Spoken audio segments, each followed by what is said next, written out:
Hello everyone, সবাইকে শুভেচ্ছা। আশা করি সবাই ভালো আছো। আজকে খুব গুরুত্বপূর্ণ একটা বিষয় নিয়ে তোমাদের সামনে এলাম, নতুন একটা টিউটোরিয়াল নিয়ে। তোমরা অনেকেই আমাদের চারুনন্দনকে ভালোবেসে আমাদের সঙ্গে আছো, এর জন্য অসংখ্য ধন্যবাদ। আমরা অলরেডি আমাদের পরিবারে 10,000 মেম্বার অ্যাচিভ করেছি।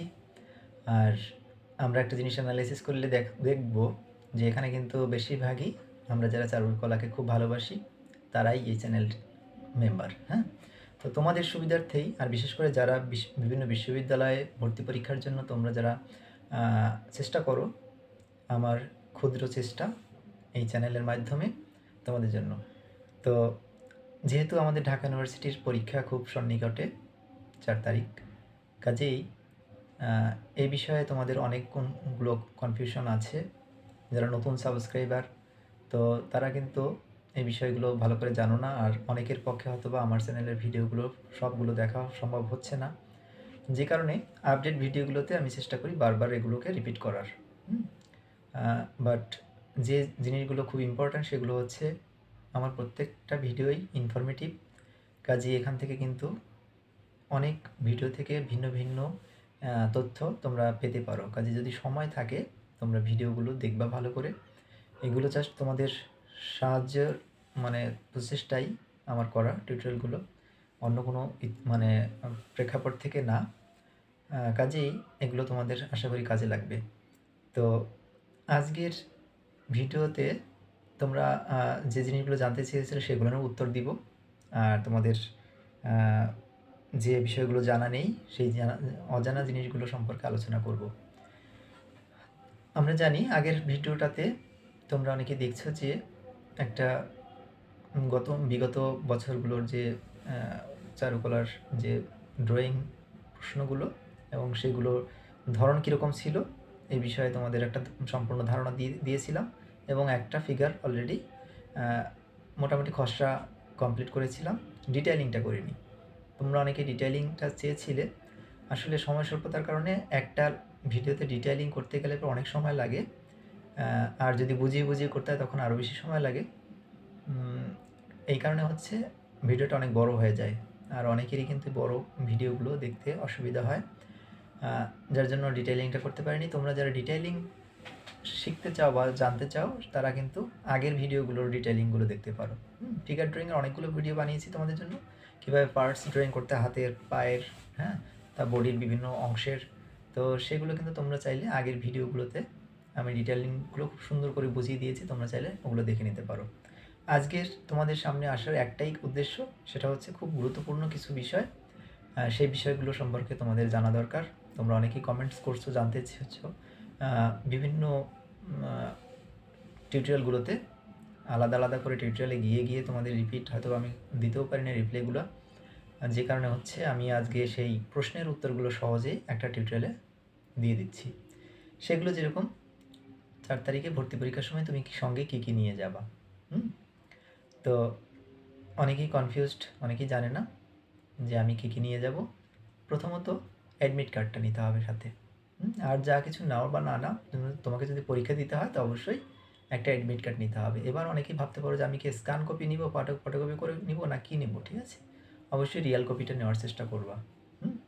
যত ঝামেলা এড়ানো যায়, তোমার যে রিয়াল অ্যাডমিট কার্ডটা আছে সেটা প্রিন্ট দিয়ে তুমি নিয়ে যাবো সাথে। আর হচ্ছে এটার পাশাপাশি যে বিষয়গুলো আছে, যেমন একটা বোর্ড লাগবে। বোর্ডটা কেন লাগে সেগুলো তো আমাদের জানতে হবে। এবার কোন সাইজের বোর্ড নিব, হ্যাঁ, বোর্ডটা কি প্লাস্টিকের, না কাঠের, নাকি প্লাইউডের। আসলে উদ্দেশ্যটা হচ্ছে যে আমরা যে রুমটাতে বসে পরীক্ষাটা দিব, আমরা জানি এবছর আমরা ঢাকা বিশ্ববিদ্যালয়ের অন্তর্ভুক্ত যে সেন্টারগুলো আছে সেখানে গিয়ে পরীক্ষা দিতে হবে। কাজেই ওখানে যে রুমগুলো আছে সবগুলোতে কিন্তু খুব সুন্দর করে ডেকোরেটেড বেঞ্চ নেই।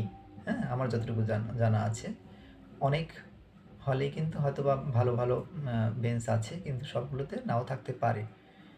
তো সেক্ষেত্রে তুমি যদি বেঞ্চটা যদি একটু নড়বড়ে হয় সেক্ষেত্রে তোমার ড্রয়িংয়ে একটু প্রবলেম হতে পারে। হ্যাঁ, তো যাতে প্রবলেম না হয় এর জন্য আমরা একটা বোর্ড ব্যবহার করি। হ্যাঁ, বোর্ডটা কিসের জন্য, যাতে পেপারটা রেখে ওটার উপরে ড্রয়িং করলে আমাদের সুবিধা হয়। তো এবার বোর্ডটা তুমি কোন সাইজের নিবা সেটা তো আগে ইম্পর্ট্যান্ট।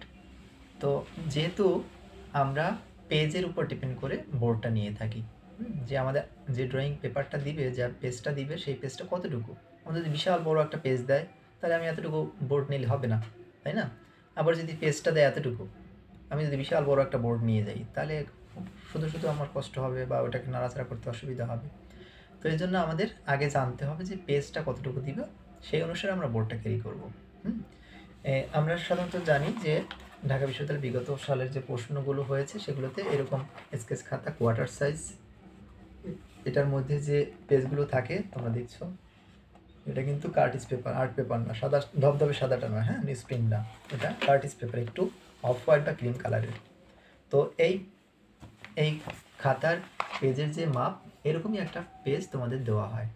এটা কিন্তু ভার্সিটি থেকে দিবে, তো পরীক্ষা কমিটি, হ্যাঁ। এবং এটার একটা সাইডে একটা সিল মারা থাকবে ঢাকা বিশ্ববিদ্যালয়ের, যে পাশটাতে সিল মারা থাকবে সেখানেই তোমার ড্রয়িংটা করতে হবে, সেই দিকটাতেই। তো এইটার মাপ আমরা দেখছি যে 10.5 ইঞ্চি বাই 16 ইঞ্চি, হ্যাঁ। এই পেজটার মাপ সাধারণত 10.5 ইঞ্চি বাই 16 ইঞ্চি হয়, হ্যাঁ। এভাবে 16, এভাবে 10.5 ইঞ্চি। তো এই পেজটা আমাকে রাখতে হলে এর থেকে একটু বড় একটা বোর্ডের উপরে রাখতে হবে, নাহলে তো খাতাটা ধরবে না, তাই না? সেক্ষেত্রে এর থেকে একটু বড় সাইজের যে বোর্ডগুলো আছে সবগুলো তুমি ব্যবহার করতে পারবা। এটা যে কিনতেই হবে এমনটাও না, তোমার বাসায় যদি এরকম সুন্দর কোনো বোর্ড থাকে, হার্ড বোর্ড, সেটা তুমি ব্যবহার করতে পারো, হ্যাঁ। আর যদি তোমরা চাও, এটা তোমরা স্টেশনারি দোকান থেকেও কিনতে পারো, হ্যাঁ। বোর্ডটা প্লাস্টিকের হতে পারে, প্লাইউডের হতে পারে, বা যে কোনো একটা তল হলেই হবে যেটার উপরে তুমি ড্রয়িংটা করতে পারো স্বাচ্ছন্দ্যে। তো এটার পাশাপাশি একটা ক্লিপ নিতে হবে। অনেক বোর্ডের সাথে দেখবে ক্লিপ লাগানো থাকে, হ্যাঁ, এখানে একটা ক্লিপ লাগানো থাকে। সাধারণত তোমরা চারুকলায় ভর্তি হওয়ার পরে এই ক্লিপওয়ালা বোর্ডগুলো তোমরা খুব একটা ব্যবহার করবা না, বা চারুকলার যারা স্টুডেন্ট তারা এই ক্লিপওয়ালা বোর্ডটা খুব একটা ব্যবহার করে না, এটা ছোটরা ব্যবহার করে, যারা মোটামুটি এমনি অ্যামেচার আর্টিস্ট বা অ্যামেচার ড্রয়িং করে এরকম, বা একাডেমিক ড্রয়িংয়ের জন্য বা স্কেচের জন্য বা কালারিং বা পেন্টিংয়ের জন্য আমরা সাধারণত একটা বোর্ডের উপরে 2টা ক্লিপ দিয়ে লাগানো হয়, হ্যাঁ। সেই ক্লিপগুলো আমরা ব্যবহার করি আমাদের সুবিধার্থে, হ্যাঁ, যাতে পেজটা না সরে যায়। এখানে একটা দিই আর এখানে একটা দিই, 2টা ক্লিপ নিলেই না। আর মাঝখানে যে ক্লিপগুলো লাগানো থাকে সেখানে দেখা যায় পেজটা অনেক সময় এরকম বাঁকা হয়ে থাকে, উল্টো হয়ে থাকে, যে কারণে একটু অসুবিধা হয়। তোমরা এই ক্লিপ সঙ্গে 2টা কিনে নিবা, হ্যাঁ। ছোটো সাইজের ক্লিপ কিনলেও হবে। আর এই পেজের জন্য তোমরা বললাম যেটা কোয়ার্টার সাইজের বোর্ড, যেটা সেটা বললেই হবে দোকানে গিয়ে যে আমাকে একটা কোয়ার্টার সাইজ বোর্ড দেন, হ্যাঁ, ড্রয়িং বোর্ড। আর তুমি যদি চাও একটা হাফ শিট বোর্ডও নিতে পারো, এটার ডাবল, এটারই ডাবলটাকে বলা হয় হাফ শিট, হ্যাঁ। এটাকে যদি এভাবে আর একটা খাতা রাখি তাহলে যে সাইজটা হয় সেই সাইজটা হচ্ছে হাফ শিট, হ্যাঁ। তো হাফ শিট বোর্ডটা কিনলে কী হবে, এখন তোমরা পরীক্ষার জন্য ব্যবহার করতে পারলা, চান্স পাওয়ার পরেও তোমরা ফার্স্ট ইয়ার সেকেন্ড ইয়ার বা তুমি চারুকলা পার করে দিতে পারো এরকম একটা বোর্ডের, হ্যাঁ। আমি যেরকম একটা কিনেছিলাম, বহুদিন ব্যবহার করছি, হ্যাঁ। এবং অনার্সে বসে, মাস্টার্সে বসে যেটা কিনেছিলাম সেটা কিন্তু এখনও ব্যবহার করি, সেই 2013-14 সালে।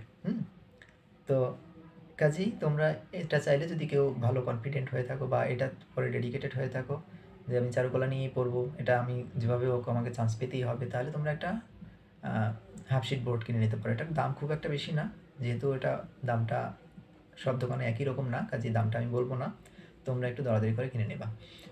আর হচ্ছে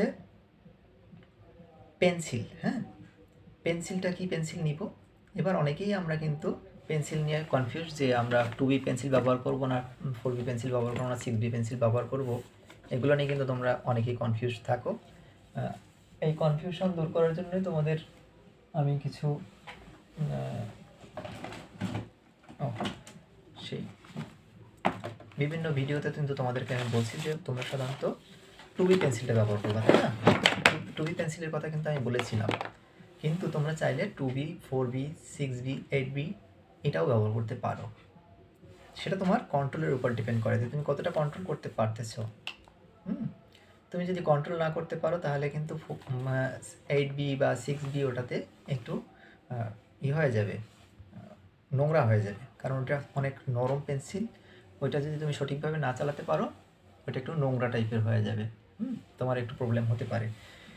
আর যদি তুমি কন্ট্রোল করতে পারো, তুমি যে কোনো পেন্সিলই ব্যবহার করতে পারো, কোনো অসুবিধা নাই। অনেকেই প্রশ্ন করেছ যে ভাইয়া লিড পেন্সিল ব্যবহার করতে পারবো কিনা? আমার কাছে একটা লিড পেন্সিল ছিল, যদিও এখন খুঁজে পাচ্ছি না। তোমাদের অন্য কোনো ভিডিওতে হয়তো দেখাতে পারবো। তো লিড পেন্সিলটা হচ্ছে কি, এরকমই একটা পেন্সিল, ওটার ভিতরে শীষ লাগানো থাকে। ওই শীষটা চেঞ্জ করা যায়। ওই শীষটা সাধারণত 2B হয় বা 2Bর থেকে কমও হতে পারে। ওটাতে কিন্তু খুব বেশি ডার্ক করা মুশকিল। হ্যাঁ, আর ওটাতে যে সমস্যাগুলো হয়, ওটা দিয়ে দাগ দিলে পরে খাতার উপরে একটা মানে স্ক্র্যাচ পড়ে, হ্যাঁ, ডেবে যায়, যেটাতে ওইটার উপর দিয়ে যখন তুমি অন্য লাইনগুলো দিতে যাওয়া, ওই লাইনগুলো সুন্দর করে স্মুথ হয় না। এই কারণে ওই লিড পেন্সিলটা ব্যবহার না করাটাই বেটার। আবার অনেকে দীর্ঘদিন যাবত এই পেন্সিলটা ব্যবহার করে আসছো, হ্যাঁ, যারা এই ড্রয়িংয়ের সম্পর্কে খুব ভালো ধারণা নেই, তাদের জন্য হয়তো বা এই পেন্সিলটা একটু আনইজি ফিল হতে পারে। তোমরা চাইলে ওই পেন্সিল দিয়েও ড্রয়িং করতে পারো। তোমরা অবশ্যই চেষ্টা করবা এই সিম্পল কাঠের পেন্সিলগুলো ব্যবহার করার, হ্যাঁ, কাঠ পেন্সিল ব্যবহার করার।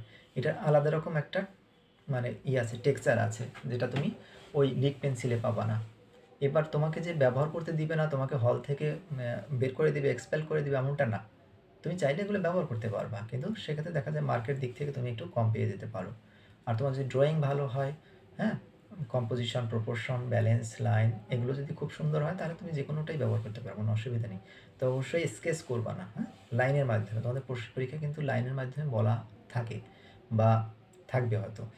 তো সেক্ষেত্রে তোমরা অবশ্যই যে কোনো পেন্সিলই ব্যবহার করতে পারো। চেষ্টা করবা কাঠ পেন্সিলটা ব্যবহার করার, হ্যাঁ। আর যারা খুব ভালো মার্ক পেতে চাও, তারা অবশ্যই 2B পেন্সিলটাই, টোটাল ড্রয়িংটা 2B পেন্সিল দিয়েই করবা। ডিটেলিংয়ের সময় সর্বোচ্চ 4B ব্যবহার করতে পারো, হ্যাঁ। এটা তোমার ডিটেলিংয়ের উপর ডিপেন্ড করে, তোমার কন্ট্রোলের উপর ডিপেন্ড করে। আর এর পাশাপাশি স্কেলের কথা বলছো অনেকেই। স্কেল বিষয়টা কেন লাগে আমাদের?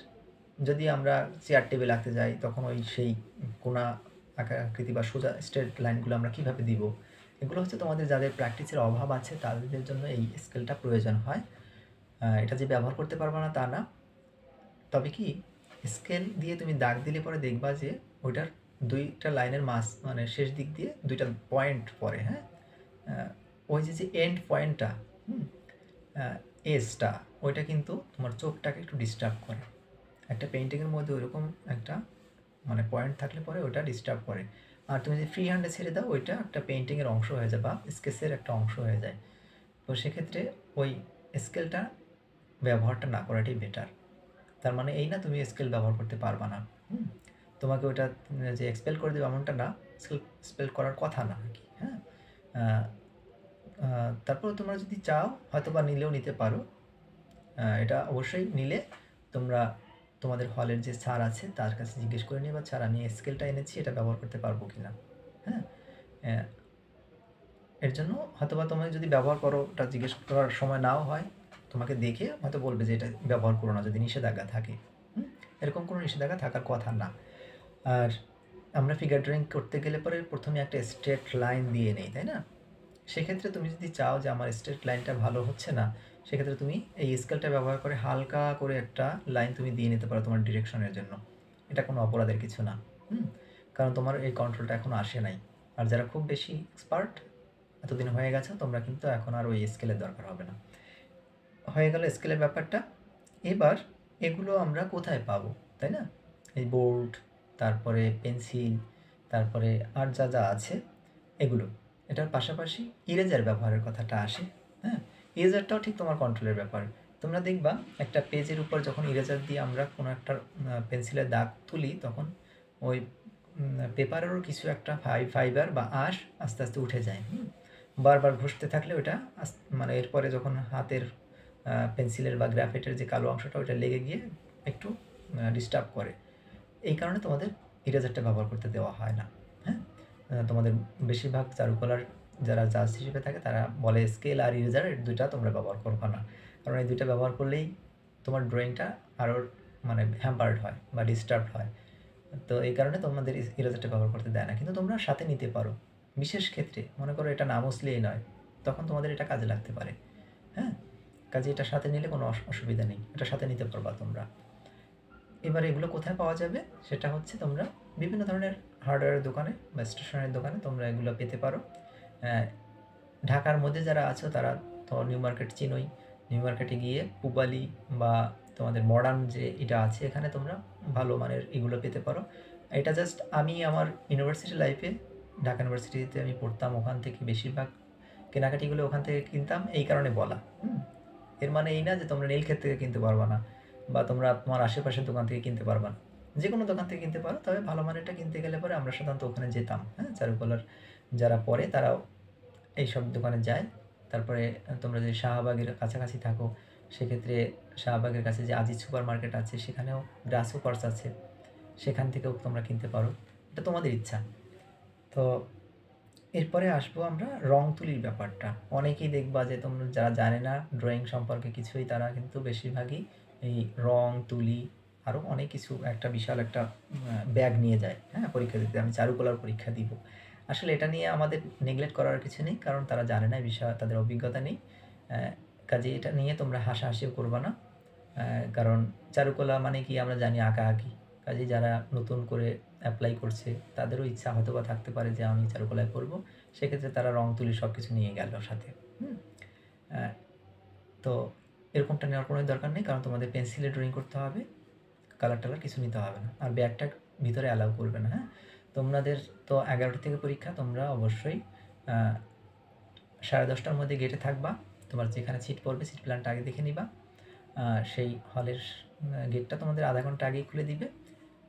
তো তখন তোমরা আধা ঘন্টা আগে ভিতরে গিয়ে তোমাদের প্লেসটা নিয়ে নেবা। বেশি তাড়াহুড়ো করবো না, পরীক্ষার আগ মুহূর্তে তোমাদের মাথাটা একটু থাকবে, অস্থির থাকবে। সেক্ষেত্রে তোমাদের মাথাটাকে যত স্থির করতে পারবা তোমাদের পরীক্ষাটা তত ভালো হবে। কারণ থিওরি পরীক্ষাটা খুব ইম্পর্ট্যান্ট তোমাদের এখানে। ড্রয়িংয়ে হয়তো বা অ্যাভারেজ অনেকেই মার্ক পাবে, কিন্তু থিওরিতে কিন্তু দেখা যায় যে কেউ অনেক ভালো করবে, কেউ অনেক খারাপ করবে। কাজেই থিওরি দিয়ে তোমরা অনেকেই এগিয়ে থাকতে হবে। আর থিওরির বিষয়টা কি, অনেকেই তোমরা কোশ্চেন করো ভাইয়া থিওরির বিষয়ে একটু সাজেশন দেন। থিওরির বিষয়টা তোমাদের আসলে ওইভাবে বলার কিছু নেই, কারণ হচ্ছে থিওরির বিষয়ে তোমাদের কার কার অ্যাচিভিং পাওয়ারটা বেশি, তারপরে অ্যাবজর্বিং পাওয়ারটা বেশি, কে কে অনেক বেশি স্টাডি করছো তার তার মানে এটা রিপ্লাই বা সেটার অ্যান্সারটা করার সক্ষমতা বেশি থাকবে। আমরা সাধারণত জানি বাংলা, ইংলিশ, সাধারণ জ্ঞান এবং শিল্পকলার ইতিহাস, এই 4টা টপিক থেকেই তোমাদের প্রশ্নগুলো হয়। এই 4টা টপিক যে কোনো বইতে পাও, সেগুলো স্টাডি করো বেশি করে। আর হিস্টোরি অফ মানে শিল্পকলার ইতিহাস, এই শিল্পকলার ইতিহাস এটা থেকে তোমরা বেশিরভাগ কোশ্চেনগুলো তোমরা পেতে পারো, যেগুলো আনকমন তোমাদের কাছে লাগতে পারে। চারুকলার বা বিভিন্ন ধরনের চারুকলার রিলেটেড যে বইগুলো আছে সে বই থেকে তোমরা এটার একটা প্রিপারেশন নিতে পারো। আমরা আমাদের ওয়ার্কশপে যারা স্টাডি করেছে তারা বিভিন্ন ধরনের এই চারুকলা কেন্দ্রিক যে বইগুলো আছে এগুলো থেকে আশা করি ভালো একটা সাজেশন পেয়েছে। তোমরা যেহেতু অনেকেই আমাদের ওয়ার্কশপে অ্যাটেন্ড করতে পারোনি বা অনেকেই জানতাও না, সেক্ষেত্রে তোমাদের কিন্তু এটাতে আফসোস করার কিছু নেই। তোমরা বাকি জিনিসগুলো ভালো করে পড়লে তোমরা কমন পেয়ে যেতে পারো। আর আমাদের ওয়ার্কশপ থেকেই যে 100% চান্স পাবে এমনটা না, অনেকেই চান্স নাও পেতে পারে। আর অনেকে জানা কোশ্চেনটাও ভুল করতে পারে, এটা নিয়ে কোনো হেজিটেশনের কোনো প্রয়োজন নেই। এবার সাথে আর কি নিবা? অনেকেই বলে যে ভাইয়া ঘড়ি নেওয়া যাবে কিনা বা কলম নেওয়া যাবে কিনা। কলমটা তুমি সারা জীবন সব জায়গাতেই নিতে পারবে, যেহেতু তুমি একজন স্টুডেন্ট। আর স্টুডেন্টই না শুধু, টিচাররাও এটা ক্যারি করে। তবে অবশ্যই কলমের মধ্যে যেন কোনো ধরনের ডিভাইস না থাকে। এখন আধুনিক যুগে কিন্তু অনেক ধরনের ডিভাইস ব্যবহার করে অনেক কলমে, সেগুলো না, নর্মাল কলমগুলো তোমরা ব্যবহার করবা। তোমাদের অ্যাডমিট কার্ডে রেফারেন্সে যেসব জায়গাগুলো তোমাদের ফিল আপ করতে হবে, তোমাদের সিগনেচার করতে হবে, সেগুলো কিন্তু পেন্সিল দিয়ে করলে হবে না। যদি বলে যে পেন্সিল দিয়ে করো তো সেক্ষেত্রে পেন্সিল দিয়ে করবা, না হলে তোমাদের কলম দিয়ে করতে হবে। আর হচ্ছে ঘড়িটা অবশ্যই প্রয়োজন, কারণ টাইমটা ম্যানেজ করেই তোমাদের পরীক্ষাটা দিতে হবে। ড্রয়িংয়ের জন্য তুমি কতটুকু টাইম নিলা, থিওরির জন্য কতটুকু টাইম নিলা, এটা তো ঘড়ি দেখে করতে হবে। সব হলে ঘড়ি নাও থাকতে পারে, সেক্ষেত্রে তোমরা অবশ্যই একটা অ্যানালগ ঘড়ি নিবা। দেখো এই এই টাইপের ঘড়িটা নিবা, কাটার ঘড়ি। এটা তোমরা চাকরির পরীক্ষার ক্ষেত্রেও এটা ব্যবহার করতে পারবে, যে কোনো ধরনের এক্সামে তোমরা এই ঘড়িটা ব্যবহার করতে পারবা।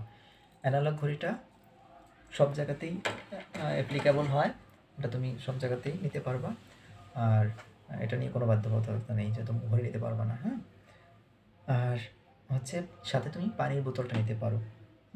পানির বোতল ফ্রেশ অবশ্যই মানে ট্রান্সপারেন্ট বোতল নিবা। এবার তুমি কোনো একটা কোনো একটা বোতলে তুমি কোনো কিছু নিলা কিনা সেটা তো একটা ফ্যাক্ট, যে কারণে ট্রান্সপারেন্ট বোতল নিবা। যে কোনো একটা পানির বোতল নিতে পারো, হ্যাঁ, সাথে যাতে এটা ট্রান্সপারেন্টটা দেখা যায় যে কী আছে। আর পানির পরিবর্তে তুমি স্যালাইনও নিতে পারো, স্যালাইনটা অনেক এনার্জেটিক। আর হচ্ছে বসার জায়গাটা, এবার বললাম বসার জায়গাটা কীরকম, বিভিন্ন হল রুমে বিভিন্ন রকম বেঞ্চ থাকতে পারে, হ্যাঁ, টঙ্কি থাকতে পারে। সেক্ষেত্রে তোমরা তোমাদের যেভাবে অ্যাকোমোডেশনটা যেরকম সেভাবে তোমাদের বসতে হবে। স্যারেরাই বলে দিবে তোমাদের এগুলো। আর সিট প্ল্যান তো থাকবেই। আর ড্রয়িংটা তুমি নিজস্বভাবে করবা, হ্যাঁ। বেঞ্চে বসে যদি তোমার ড্রয়িংটা করতে অসুবিধা হয়, তুমি স্যারকে বলবা, স্যার আমি একটু সাইডে বসতে চাই, ফ্লোরে বসতে চাই, বা আমি দাঁড়িয়ে ড্রয়িং করতে চাই, সেটা তোমার ব্যাপার। অবশ্যই স্যারদের সঙ্গে পোলাইট বিহেভ করবা, স্যাররা যেন খুশি থাকে। স্যাররা খুশি থাকলে তোমাদের পরীক্ষা কোনো ডিস্টার্ব করবে না, বরং সহযোগিতা করবে, হ্যাঁ। এবার আসি থিওরির বিষয়টা। থিওরিতে কিন্তু আমরা জানি আগের ভিডিওটাতে আমি বলে দিয়েছি, থিওরিতে হচ্ছে 40 মার্ক, সময় 30 মিনিট, এবং ড্রয়িংয়ে 60 মার্ক, তাই না? সময় হচ্ছে 1 ঘন্টা, তার মানে 1.5 ঘন্টার পরীক্ষা। থিওরিটা তো আমি বললাম মাত্রই যে কী কী বিষয়ের উপর পরীক্ষা হবে। আর ড্রয়িংয়ের বিষয়টা হচ্ছে তোমার ফিগার ড্রয়িং এবার ফিক্সড করা, যে ফটোগ্রাফি বেজে, হ্যাঁ। আমরা আগের ভিডিওটাতে দেখছি যে এরকম একটা তোমার ফিগার আসতে পারে, সেই ফিগারটাকে বড় করে বা ছোটো করে যে কোনোভাবে হোক আঁকতে হতে পারে, হ্যাঁ। তো সেক্ষেত্রে আমি যে গত টিউটোরিয়ালটা দিয়েছি ওখানে কিন্তু তোমাদের ভালো করে বুঝিয়ে দিয়েছি যে কীভাবে আঁকতে হবে। আর থিওরিতে তোমরা যারা 30 মিনিটের আগেই তোমাদের পরীক্ষা শেষ হয়ে যাবে বা এমসিকিউগুলো তুমি দাগিয়ে নিলা, সেক্ষেত্রে কিন্তু তোমাদের থিওরির যে সময়টা তুমি বাঁচালা সেটা তুমি ড্রয়িংয়ে কাজে লাগাতে পারবা। তোমার থিওরি পরীক্ষাটা হয়ে গেলে তুমি স্যারকে বলবা, স্যার আমার থিওরি পরীক্ষা শেষ, তখন তুমি ওইটা জমা দিয়ে তুমি ড্রয়িংয়ের পেজ নিয়ে নিলা, হ্যাঁ। আর্ট পেপার তুমি স্যারকে বললা, স্যার আমাকে একটা কার্টিস পেপার দেন বা পরীক্ষার পেপারটা দেন, আমি ড্রয়িং করব। তখন তোমাকে ড্রয়িং মানে পেপার দিবে। তো এই হলো আমাদের টোটাল বিষয়টা। আশা করি তোমাদের এই টিউটোরিয়ালটা খুবই কাজে লাগবে।